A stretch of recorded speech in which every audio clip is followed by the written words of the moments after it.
sayings of people who existed before the Islamic Empire.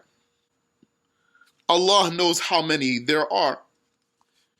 We will only mention some of them who have become famous to the historians.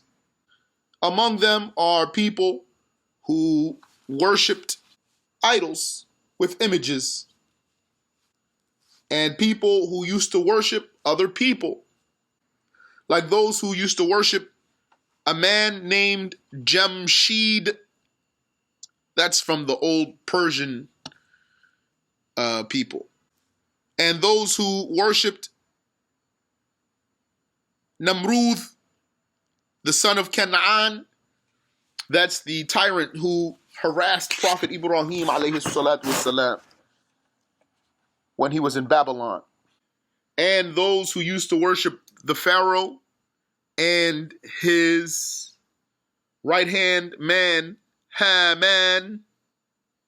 I'm not sure what his name in English is. I don't even know if Haman is mentioned in the Bible as an assistant of the Pharaoh. Does anyone know that? And if so, can you tell us what's his name? Haman.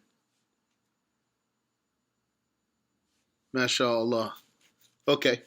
So those who worshipped Pharaoh and Haman, وَمَا أَشْبَهَ ذَلِكَ, and etc. And among them are people whose habit was to worship images that they find beautiful. They are among the people who believe in dwelling, the Hululiyah. The Hululiyah are people who believe that Allah dwells within the bodies of his slaves. So they believe that Allah is inside of them. This is certainly blasphemy. So there's numerous factions of those. There are Christians who are like that. There are people who just in their own imaginations, without, being part of a religious group, who just believe like that. They say God is in me.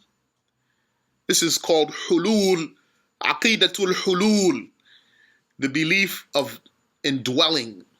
That is, believing that God dwells in the bodies of his slaves. That's blasphemy. Similar to the belief of hulul is the belief of al-ittihad. Al-ittihad means unity. And this same ittihad is also called al-wahda. It means something to the effect of oneness. Some call it al-wahdatul mutlaqah, the absolute oneness. And what they mean is that God and the creation are all one thing. So those two groups are not exactly saying the same thing.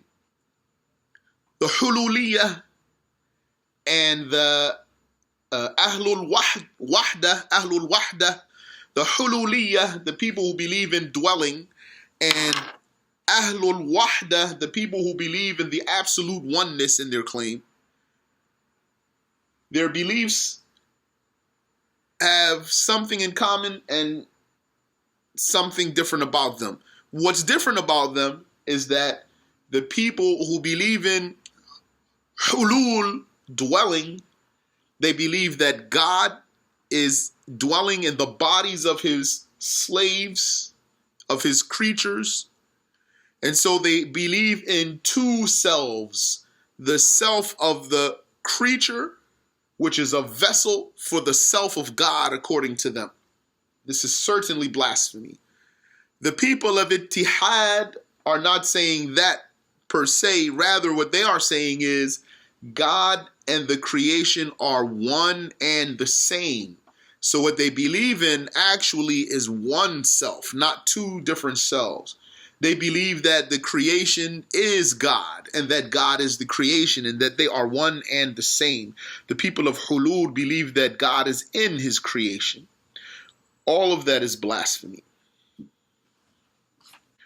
And among them are people who worshipped the sun and the moon and the stars. And some people who worshipped particular stars, like the star called Sirius. It is said that this is the brightest star of the sky. It is a star from the constellation called Canis Major. I guess would mean the big dog. And some people who worship the Gemini constellation. And some people who worshipped the angels. وَيَقُولُونَ إِنَّهُمْ بَنَاتُ اللَّهِ. And they say that they are the daughters of Allah. They are the people that Allah said about them, إِنَّ الَّذِينَ لَا يُؤْمِنُونَ بِالْآخِرَةِ لَيُسَمُّونَ الْمَلَائِكَةَ تَسْمِيَةَ الْأُنثَى. Surely those who do not believe in the afterlife, they call the angels, or they name the angels with the names of females. It means they claim that the angels are females, that the angels are women. The angels are not males or females. These people were Arabs. Now, I don't know if there were non-Arabs who believed that the angels were the daughters of Allah. So I can't deny something that I don't know. But what I do know is that there were certainly Arabs who believed that.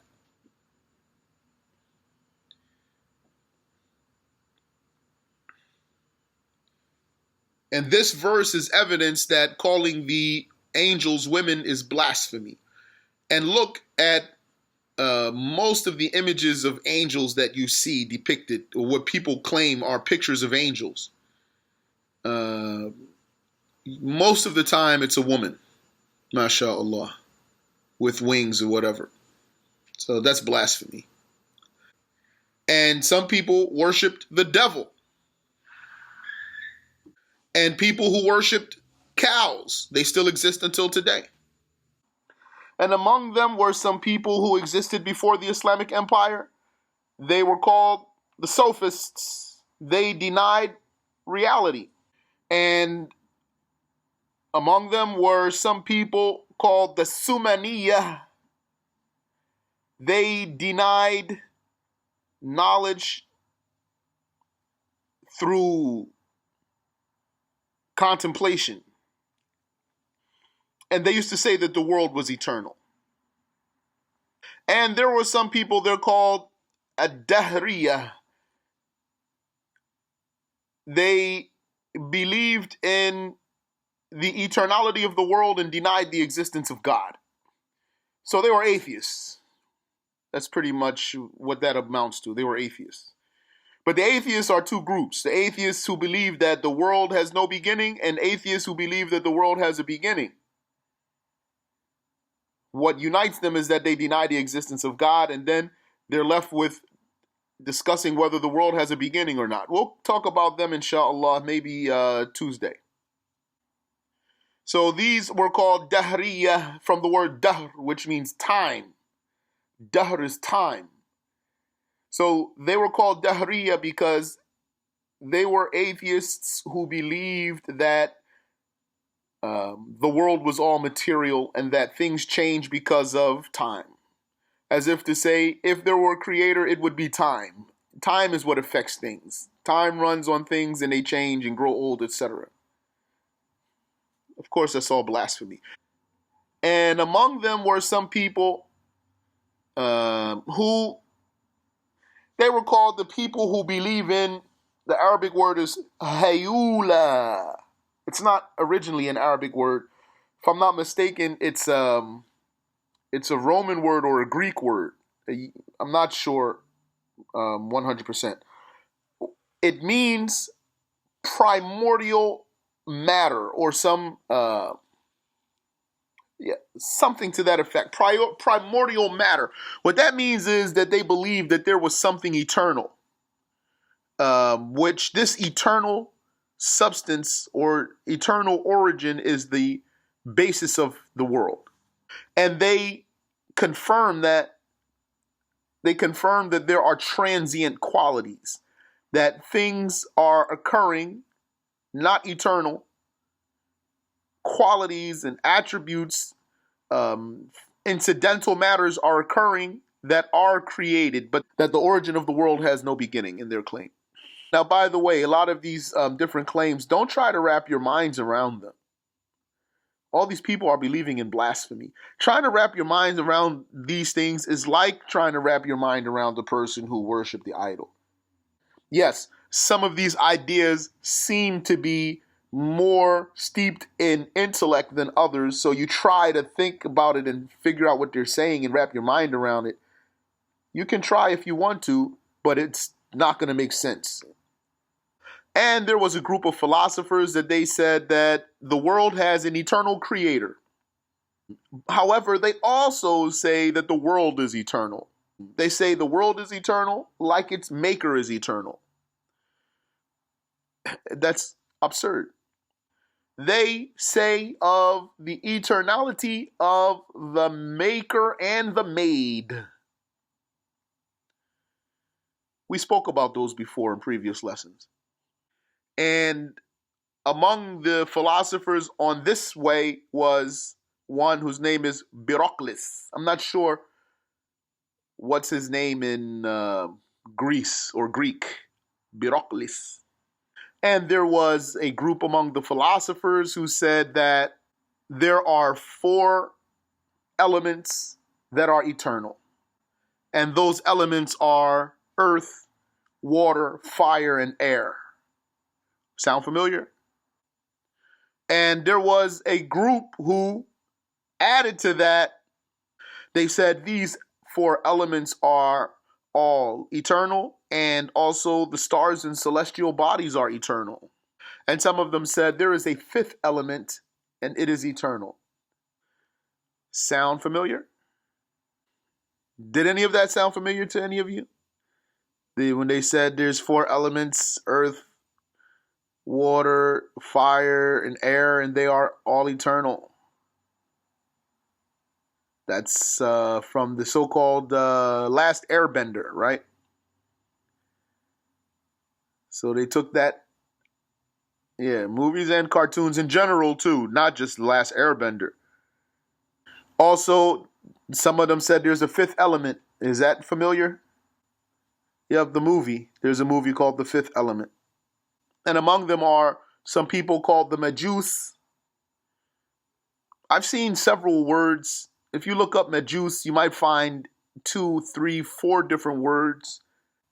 I found Magus, Zoroastrians, and maybe another word or two. I'm not sure where this word Zoroastrian comes from. It sounds really far from Majus in Arabic. Magus sounds closer to Majus. So the thing that, I'm not sure if there's different factions among them. I don't know their history and that type of thing so that I could very confidently assign the names and say what's what. So for that reason, I usually just say the Majus as it is in Arabic. But there's that word Magus out there. Maybe that's Majus. There's this word Zoroastrian. Maybe that's Majus or a faction of the Majus or something else. Allahu A'lam. And they are of four factions: Az-Zaruwaniya and Al-Miskhiyah and Al-Kharmadiniyah and Al-Bih-Afiridiyah. All of these groups are on the religion of the Majus. They believe in Yazdan and Ahraman.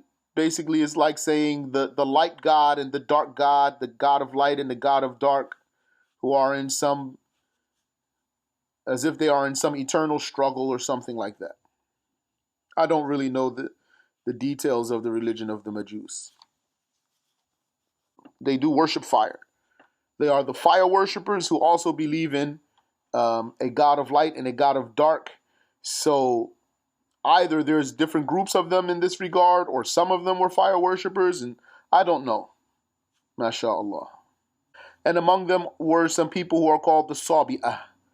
Some people translate that as the Sabians. Allahu A'lam. Those people, their religion embraces the claim of the Hayula, the primordial matter, that there's something which is the origin of the world that has no beginning. And among them are some people called the Barahima. Some people told me they're called in English the Brahmins. Wallahu alam. They deny all of the prophets. They said prophethood is something impossible and it doesn't make sense. However, they do say that the world is created and that there's one God.